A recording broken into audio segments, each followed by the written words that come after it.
Assalamualaikum warahmatullahi wabarakatuh. Selamat datang di kampus kebanggaan. Dan selamat datang pemimpin masa depan. Jadi semua selamat Anda masuk di Fakultas Teknik, di sebuah kampus yang punya sejarah panjang. Kalau kasih tepuk tangan dong buat dia.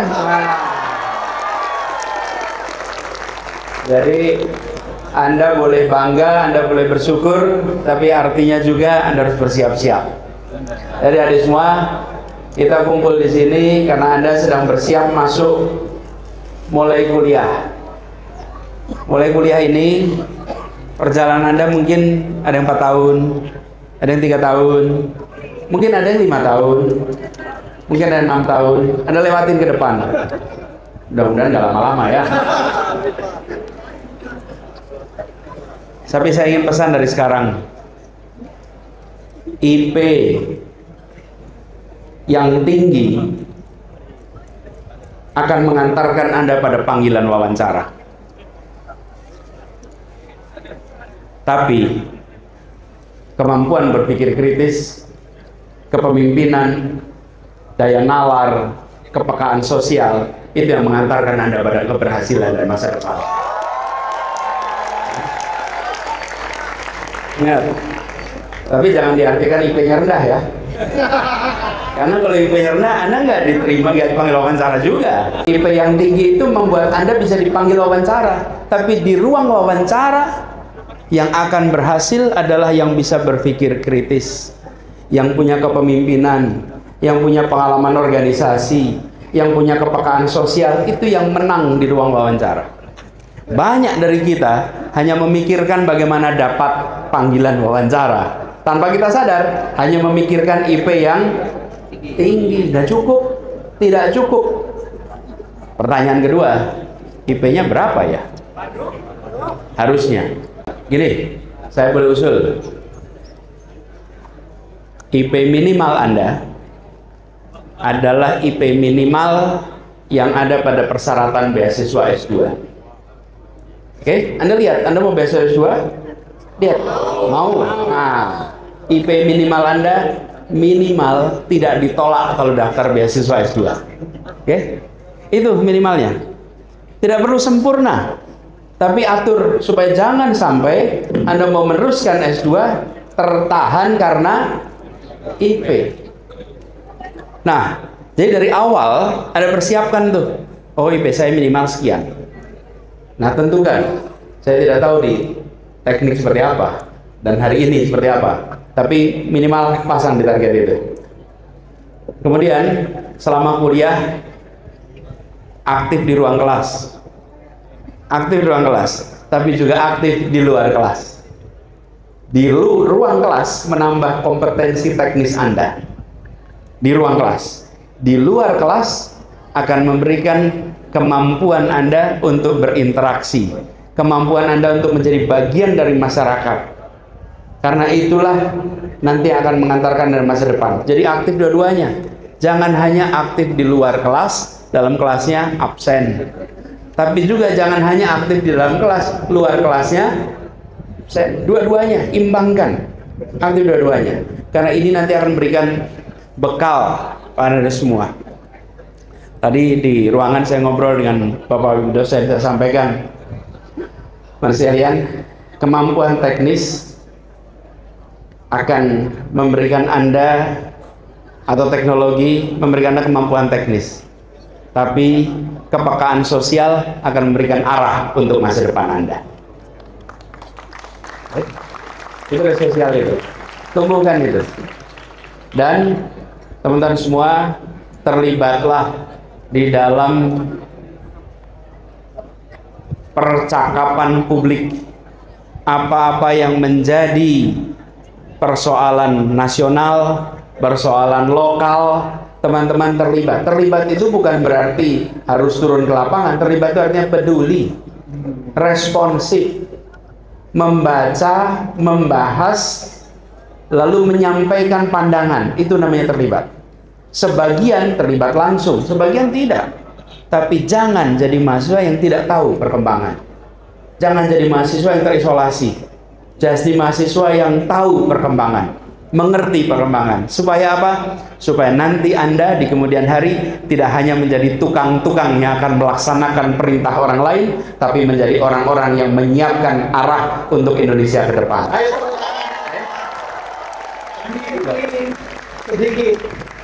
Teman-teman yang masuk sekarang, Anda punya kesempatan untuk menaikkan derajat sosial ekonomi, naik kelas. Karena itu, bila bicara pendidikan, maka memperluas akses itulah yang menjadi prioritas penting. Dan pada masa itu ada satu aspek yang kita ingin dorong betul. Apa itu namanya? Integritas. Integritas. Hari ini negeri kita banyak masalah korupsi. Betul ya? Banyak yang korup? Banyak. Banyak yang korup. Masalahnya korupsi itu gejala paling. Penyakitnya adalah integritas.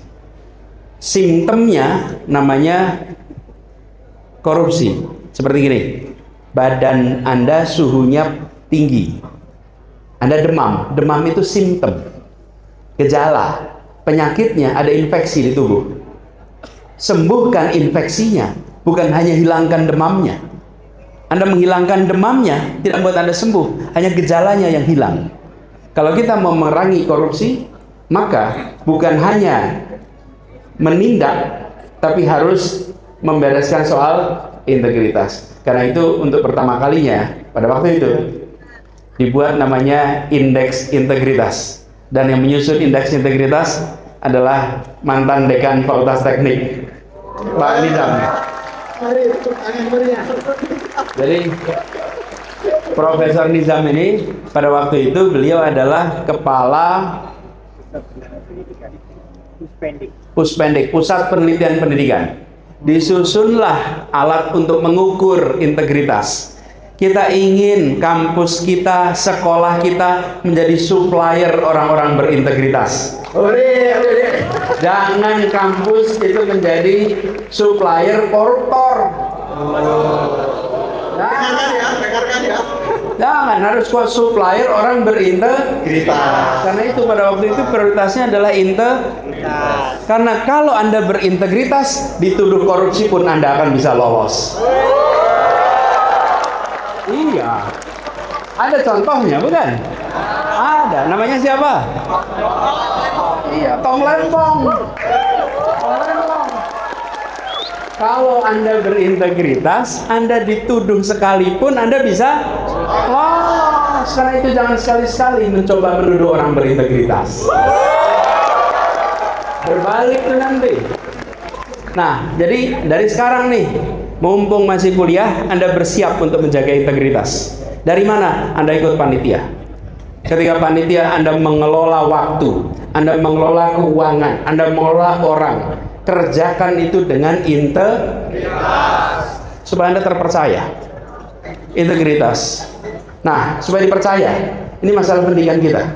Kita ingin Anda menjadi orang-orang yang terpercaya. Saya mau kasih rumus nih untuk dipercaya. Tulis, T sama dengan T itu artinya trust, kepercayaan, trust.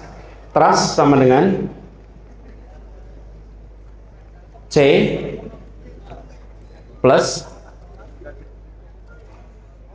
I1 plus I2 minus SI. Tuh rumusnya tuh. Itu sebuah persamaan. Trust sama dengan C. Apa C itu kira-kira? Kompetensi. Ya. Kalau Anda tidak kompeten, tidak mungkin dikasih kepercayaan. Saya mau pinjam mobil. Punya SIM tidak? Enggak. Bisa nyetir enggak? Enggak. Kira-kira dipinjemin enggak? Enggak. Yang kedua, I. I-nya apa? Integritas. Harusnya integritas kalau mau dipercaya. I yang kedua, intelijen. Enggak, udah masuk kompetensi itu. Apa? I2. I bukan track. Intimacy, kedekatan. Kurangin SI, apa SI itu? Silahkan. SI, apa kira-kira? Self interest. Iya. Kalau, nah, Anda perhatikan tuh persamaan itu. Kalau ingin trust levelnya tinggi, maka tinggikan kompetensi, tinggikan integrity, tinggikan intimacy. Tapi kalau self interestnya tinggi sekali, hilang semua itu. Hilang semua itu. Begitu self interestnya dominan, hilang semua. Jadi minus ya? Bisa jadi minus. Karena itu ada orang yang self interestnya tinggi, hilang semua itu kepercayaan. Self interest itu bukan hanya diri pribadi, keluarganya, saudaranya, kelompoknya. Menjadi pemimpin tapi mikirinnya hanya keluarganya. Oh, hilang itu kepercayaan. Betul. Oh, ini saya menjelaskan rumus ini ya. Betul nggak tuh? Nah, tapi jangan sampai kita menunjuk itu pada orang lain, lupa pada diri kita. Seringkali kita menonjolkan SI, namanya self. Self itu bisa diri sendiri, bisa kelompok sendiri, keluarga sendiri, dan lain-lain. Kendalikan self interest, tinggikan kompetensi, tinggikan integrity, dekatlah dengan yang Anda pimpin, maka Anda akan menjadi orang yang dipercaya. Gitu.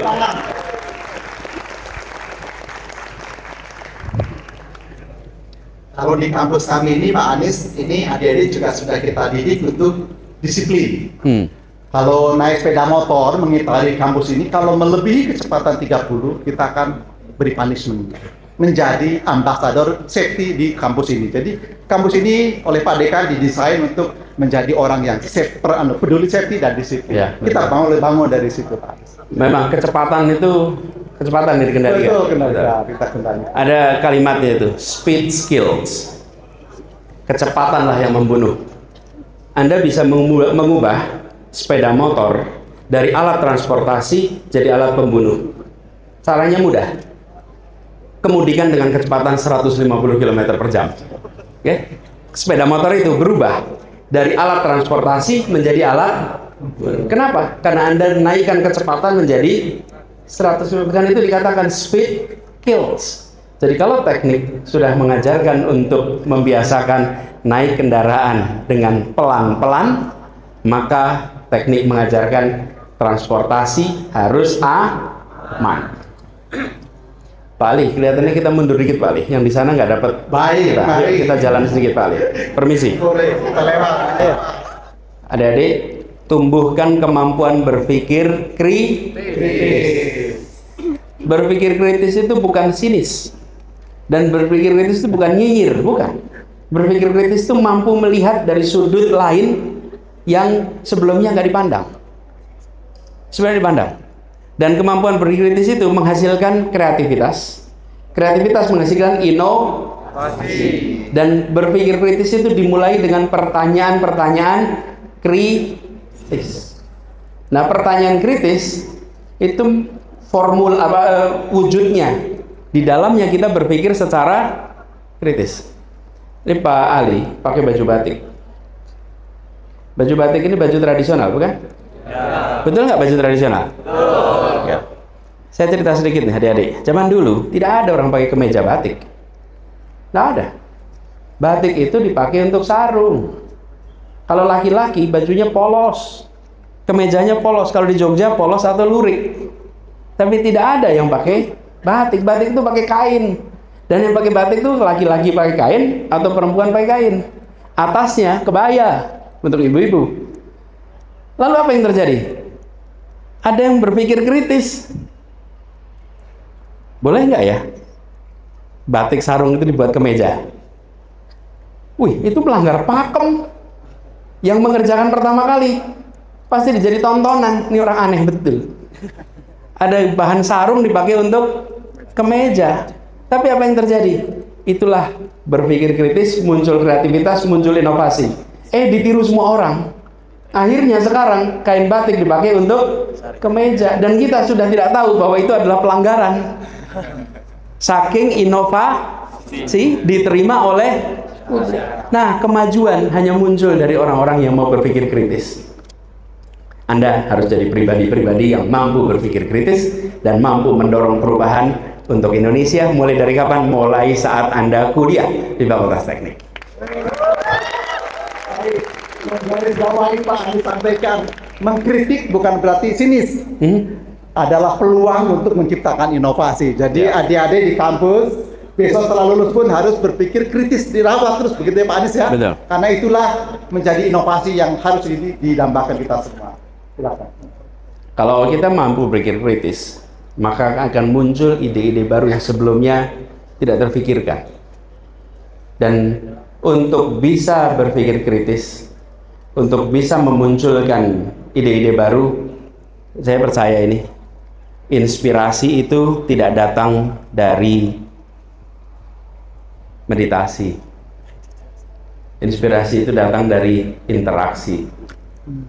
Karena itu, sering-seringlah Anda itulah sebabnya saya katakan tadi, aktif di dalam kelas dan aktif di luar kelas, supaya Anda mendapatkan inspirasi. Dan inspirasi itu merangsang Anda terus berpikir kritis. Dan jangan khawatir untuk mengungkapkan pikiran-pikiran kritis. Di kampus ini Anda jangan bersembunyi. Di kampus ini Anda harus muncul, aktif, kritis, dan tunjukkan mahasiswa Gajah Mada memang layak untuk memanggul nama besar Universitas Gajah Mada. Ya, adik-adik di teknik atau di UGM itu ada namanya mimbar akademik.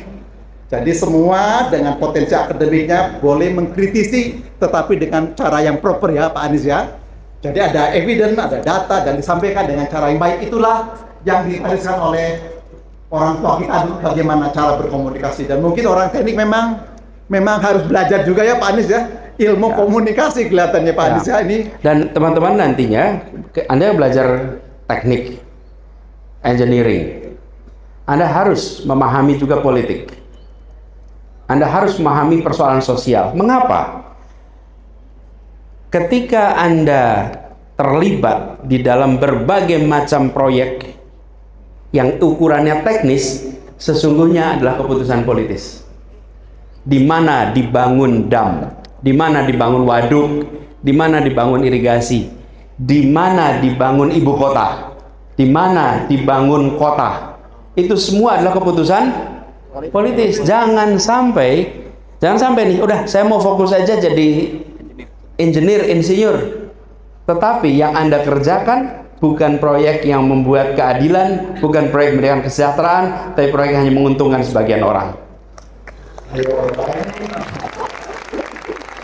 Dan kalau sebagian itu jumlahnya banyak masih mending.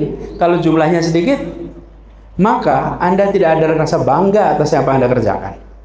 Karena itu Anda harus paham sosial, paham politik. Tidak harus menghabiskan waktu terlalu banyak untuk belajar itu, tapi sensitif, mengerti. Karena pada akhirnya semua keputusan yang dibuat adalah keputusan yang harusnya nih untuk tujuan bernegara. Apa sih tujuannya? Keadilan sosial bagi seluruh rakyat Indonesia. Nah, ilmu yang Anda kuasai harus bisa membawa Indonesia meraih keadilan sosial bagi seluruh rakyat. Ingat-ingat tuh. Jadi ke depan tugas apapun ini membantu tidak ya, atau malah merugikan? Ini menghadirkan ketimpangan, memperluas ketimpangan, atau membereskan ketimpangan ya? Jadi Anda bukan sekedar pelaksana, tapi Anda tahu arahnya apa dari yang Anda laksanakan. Mari tepuk tangan adik-adik. Jadi selain engineer, adik-adik dituntut untuk punya kepekaan kepada sosial dan lingkungan dan juga politik, supaya tadi betul-betul bisa memperhitungkan dengan sangat mendalam dan bijak karya teknologi ini pada akhirnya akan berdampak untuk masyarakat banyak, dan apakah ada manfaatnya atau banyak yang tidak manfaatnya, memang menjadi kontrol ya Pak Anies ya itu. Karena gini, kalau adik-adik semua, saya usul adik-adik untuk berani mengungkapkan apa yang menjadi pengalaman, pengetahuan secara terbuka di lingkungan. Berlatihlah untuk diskusi, berlatihlah untuk menyampaikan gagasan, pandangan. Hari ini mungkin Anda terasa, saya kuliah aja dah. Menyesalnya kalau udah sarjana. Pada saat itu Anda nggak bisa kembali. Dan saya sering sekali, kebetulan sering sekali ketemu dengan teman seangkatan, teman sebaya, yang ketika sudah jumpa lagi 10 tahun, 15 tahun kemudian, itu bilang, Nis, nyesel dulu pas lagi sama-sama di kampus, nggak ikut aktif. Tapi penyesalan itu nggak bisa dikembalikan Anda kembali kampus. Jadi sekarang saya mau cerita pada adik semua yang baru mau mulai ini. Jangan Anda mengambil rute yang nampaknya nyaman.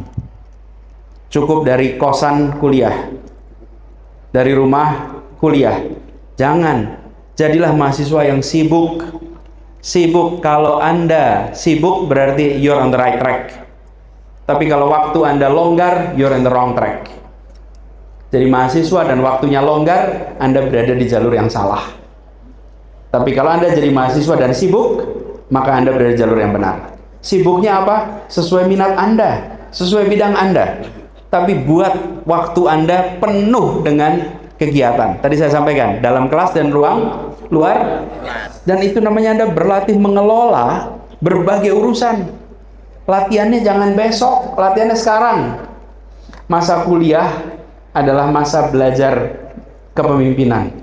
Itu saya bayangkan Pak Ali seperti belajar berenang. Belajar berenang. Dari tanya nih, kalau mau belajar berenang, belajarnya di samudra atau di kolam renang? Kolam renang. Kolam renang? Kenapa di kolam renang? Lebih aman. Lebih aman. Kalau di samudra, suhunya tak terkendali, arusnya tak terkendali, ombaknya tak terkendali, betul ya? Kedalamannya tak terkendali. Tapi kalau di kolam renang terkendali semua. Nah, Anda mau belajar berenang nih untuk nanti di samudra pasca kuliah. Jangan belajarnya nanti ketika sudah di samudra. Kerjakan mumpung Anda sedang berada di kolam renang. Dan kolam renangnya salah satu kolam renang terbaik yang ada di tempat ini. Namanya Gajah Mada.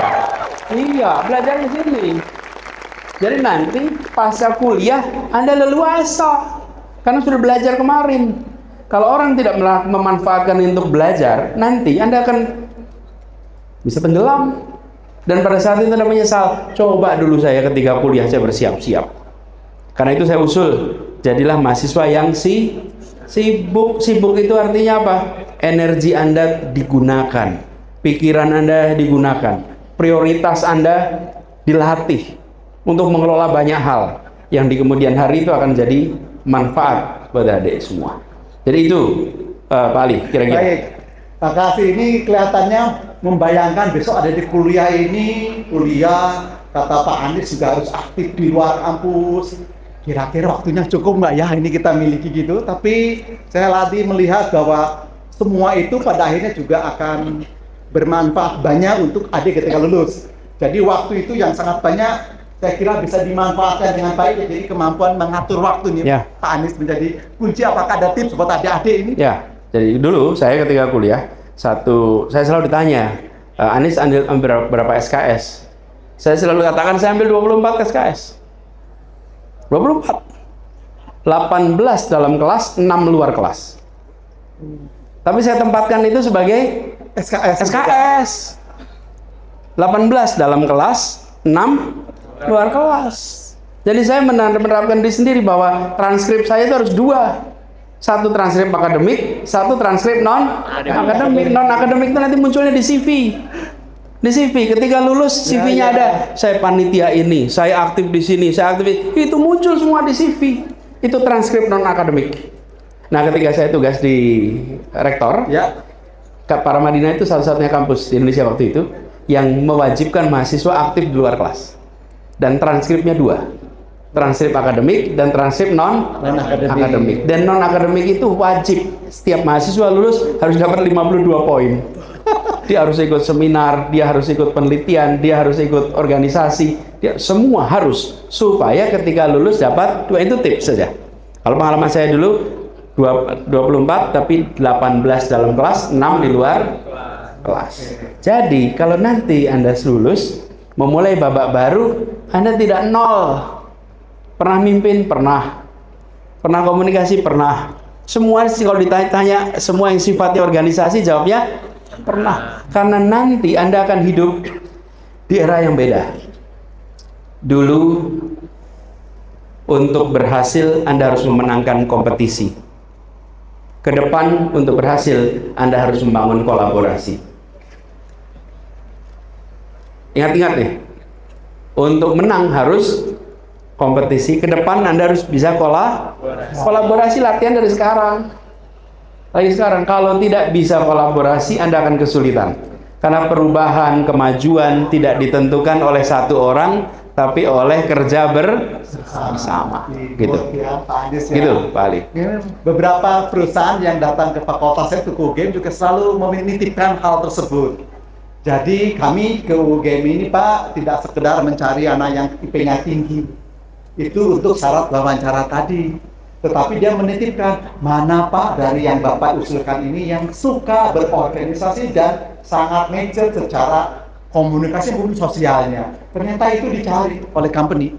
Jadi adik sudah sangat terbuka ya. Artinya kita harus bagus kedua-duanya. Ya. Tidak boleh tadi, saya kuliahnya yang penting lulus. Jangan seperti itu. Karena kesempatannya adik perlu kompetisi dengan yang banyak dulu, tersaring baru. Dan ingat-ingat, kalau bicara tentang pesaing Anda, saya ada adik semua di sini nih. Kira-kira kalau pesaing itu dari kampus mana nih kalau Gajah Mada nih? Mana? UI dan ITB. UI, ITB, mana lagi? ITS, mana lagi? UNER.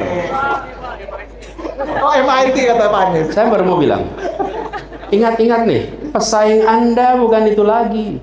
Pesaing Anda itu dari MIT, dari NUS, dari Melbourne, dari Tokyo.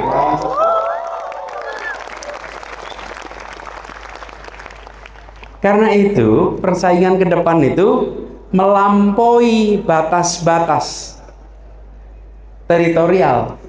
Karena itu Anda harus meninggikan kompetensi dan sandingkan itu dengan lulusan-lulusan dari universitas dunia. Dan mereka akan pulang, dan ketika mereka pulang, mereka bawa state of the art knowledge, pengetahuan yang terkini. Mereka akan pulang dengan bawa jaringan internasional. Mereka akan pulang dengan kemampuan bahasa internasional. Nah, yang kuliah di sini tidak boleh kalah. Anda punya HP? HP. Punya sosmed? Punya teman di sosmed? Siapa temannya? Banyak. Siapa? Saya bukan tanya jumlah. Siapa? Jangan sampai alat yang canggih itu membuat Anda berteman dengan teman SD, SMP, SMA dan teman kuliah. Itu namanya alat canggih merawat masa lalu. Anda harus gunakan alat canggih ini untuk membangun masa depan. Bertemanlah dengan institusi-institusi internasional, peneliti terkemuka di bidang Anda, lembaga-lembaga terkemuka di bidang Anda. Bangun jejaring itu dari sini. Dan dengan begitu, alat tadi membantu Anda punya masa depan. Jangan hanya membantu Anda merawat masa lalu. Sayang-sayang. Apalagi kalau alat canggih itu hanya untuk tetangga. Ketemu aja langsung. Nggak perlu pakai sosmed. Sosmed itu pertanyaannya siapa yang jadi teman di situ. Kalau temannya dari kemarin, jangan. Anda harus berteman dengan dunia internasional. Bagikan ide Anda. Sampaikan pandangan Anda. Insya Allah Anda akan punya masa depan yang makin baik. Wah, luar biasa ya. Jadi kebayang ini Pak Anies besok kalau dosen memberi kuliah, adik-adiknya sudah pintar memanfaatkan sosmed dengan baik, jadi bisa mengukur kuliah yang nanti saya terima ini kalau di negara lain seperti ini loh Pak dosen. Iya, betul. Sehingga akan apa? Muncul kolaboratif dan muncul tadi inspiratif untuk terus berkritis. Nah, adik-adik itu kalau tips saya atau kami besok itu kalau kuliah jangan datang kondisi kepalanya kosong. Pastikan sudah banyak informasi, lalu apa? Diskusilah dengan dosen. Nah, itu gini. baik ya. Gimana Pak Anies? Soal diskusi, saya boleh kasih tips ya soal diskusi ini.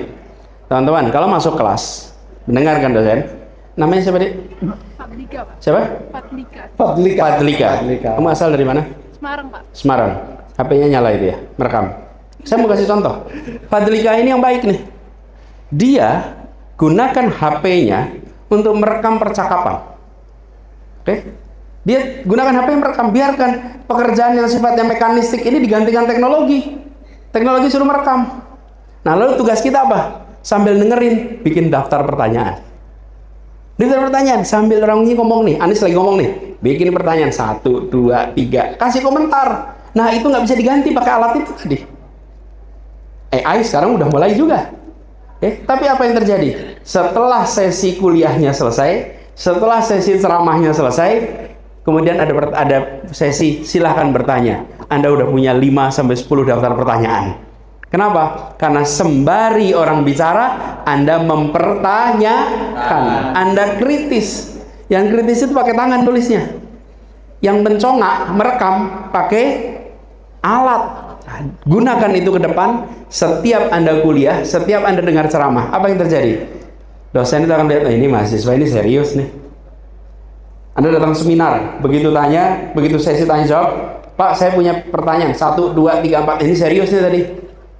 Dan itu melatih kita untuk berpikir kritis. Nanti sampai di rumah baru alat rekaman itu dipakai. Dan sekarang udah bisa langsung ditranskrip, bukan? Langsung bisa transkrip. Jadi gunakan proses yang mekanistik itu serahkan pada teknologi. Lalu karena teknologi bisa menggantikan itu. Yang belum bisa digantikan teknologi itu nurani. Karena itu nuraninya Anda jangan pernah dimatikan. Hidupkan terus nuraninya. Itu belum pernah bisa digantikan teknologi. Oke? Nah, teman-teman, gunakan cara seperti itu yang dulu saya pakai. Cuman waktu itu pakainya recorder. Saya pakainya kaset. Bertanyanya sepanjang perjalanan. Sering nggak kita ada diskusi, setelah selesai ada yang mau tanya, terus baru bingung kita. Apa yang mau ditanyain ya? Padahal sebetulnya banyak hal bisa dipertanyakan. Oke.